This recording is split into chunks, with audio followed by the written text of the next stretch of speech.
Hi, my name is Chen Chen. I'm a third-year graduate student. I focus on responsive polymer. This rotoweb can help me evaporate organic solvent during my synthesis. Here's a code trap, and this is water-based. Basically, it will help us evaporate organic solvent under reduced pressure. Here is our shrink line. The upper line is connected to the vacuum and the lower line is connected to the nitrogen. It's necessary to use it when we set up a reaction which is sensitive to moisture and oxygen. Hello, I'm Jay Taylor. I'm a postdoc here in the group, and this is our HF station. We use this to electrochemically etch silicon wafers for applications in nanoscale heat transport and photonics. If you want to take a closer look, here we have our plastic etching cell, the wires and electrodes, and this is what one of the silicon wafers looks like. And that's how we make our custom films. Hey guys, this is Gaurav Singhal, a graduate student from Braun Group, and we are here in a darkroom in Beckman where we generally work with photosensitive materials. You can see we have red light here, which is essential to protect our samples from UV and visible light sources. Here inside the hood, we have a spin coater and our hot plates that are set at fixed temperature. We spin coat our photoresist using the spin coater and pre-bake it on our hot plates.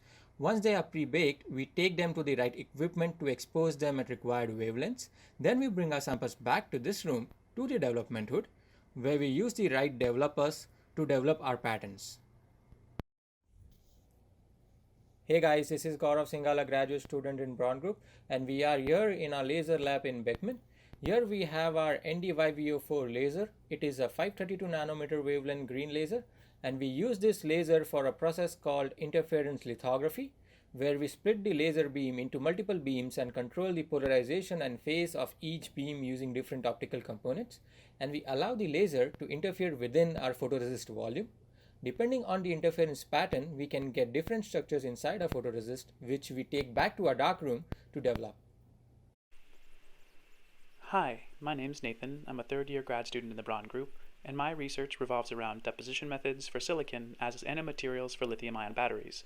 As part of my work, I assemble my material into coin cells in a glove box under an atmosphere. I then put that cell on channel with a potentiostat to cycle it electrochemically. We have a number of channels and cells running in our lab with materials like cathodes, anodes, and electrolytes. These cells run from anywhere between a couple of hours to a few months. From this, we learn important data and electrochemical performance metrics to help guide our future research. Here I am by the static CVD system in our lab. It's a somewhat specialized piece of equipment that allows us to deposit high-grade silicon. Its main components are a turbopump, a custom glass manifold, and a reaction furnace. Operation usually proceeds with the turbo pump evacuating the glass manifold to a very high vacuum. We then load a small amount of this volatile precursor into the reaction chamber, which goes into the furnace and cracks at a high temperature of about 350 degrees C. The result is high control and flexibility in the thickness and uniformity of our silicon depositions.